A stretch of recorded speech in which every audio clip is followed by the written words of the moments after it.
Rockets with Lashard Binkley of Rockets SI. The Rockets have clinched, and now we know they are a top seed. Okay, we're going to play a little ask a question, you answer the question, okay? All right. So the Rockets, can they win the last 3 games of the season, Lashard Binkley? Well, it really comes down to with them clinching the number 2 seed. Now it's almost really more about rest than actually winning the games. Fred VanVleet is already doubtful for tonight, so I doubt he actually plays. They're probably going to rest some other guys later in the next couple of games. So for them, it's really more about rest and being ready to go for the playoffs than actually winning the last 3 games with them clinching that number 2 seed already. Yeah, I just wanted to see him win 55 games, Lashard. Well, personally, that would be nice. Yeah. Okay, so let's talk about the play-in tournament. Sports, we obviously know what's going to happen here. And I want to ask you, as you take a look at this, we know the Rockets have the number 2 seed, but how about the 7, 8, 9, and 10 seeds? Tell us about how this works.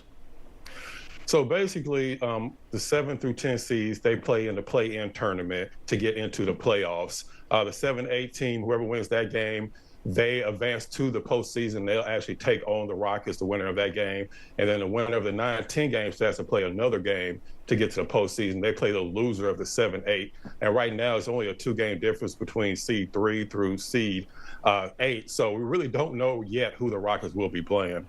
Yeah, of course, everybody wants to know, but we'll tell you a little bit later. I got to ask you this. Who's your dark horse team to make a deep run in the playoffs? I really think right now with Memphis firing their coach and Denver firing their coach, I really think that the Clippers are a dark horse just because they've been there, done that. Of course, we know they have James Harden, who's had his own struggles in the playoffs, but they also have Kawhi Leonard, who for the first time in a long time may actually be healthy for the playoffs. So for me, they're the dark horse team. The Lakers and Golden State, we know they've been there, so they can't really be a dark horse team. But for me, the team to really watch out for is the Los Angeles Clippers. Yeah, I hear you, and they will play the Clippers tonight. All right, I want to ask you this. Yeah. First 2 rounds, we know the Rockets are going to host. What should we expect from the Rockets? And you know where I'm going with this. I do, and for the Rockets, it's really important with so many young guys to have that home court advantage through the first 2 rounds. I think the last couple of games against Golden State and Oklahoma City, they show that they can beat anybody in the NBA. They're the only team to beat Cleveland and Oklahoma City multiple times this season. So I really think that the ceiling right now is the Western Conference Finals. I would not be surprised at all if the Rockets were to get that far. Of course, we know it comes down to matchups in the playoffs, but the way the Rockets are playing right now, they're showing they can beat anybody in the NBA. You just made a whole lot of people happy. Okay, now let's make them happy. Let's really make them happy. I know it's 5 top coaches we're talking about in the NBA who could be Coach of the Year. Is Ime Udoka your Coach of the Year?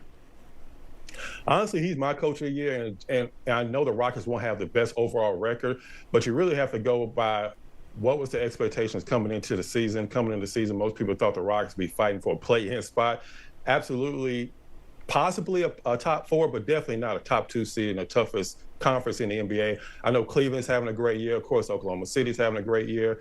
But when you look at the expectations coming into the season, you look at the players on the roster who Rockets may not necessarily have somebody that everybody considers a superstar, but they're still the number 2 seed in the Western Conference, and they have been the hottest team over the last month of the season. So for me, the Coach of the Year should definitely go to Ime Udoka. I love it. Thank you so much. We certainly appreciate you. Lashard Binkley of Rockets SI. Read his stuff, watch him. You can see him here as well. Thanks for joining us, Lashard. We'll see you later. All right, thank you, Nate. Always great to be on. Absolutely. All right, guys, got a lot more coming up this morning. Make sure you tune in. We're live here in studio. Nate Griffin, Fox.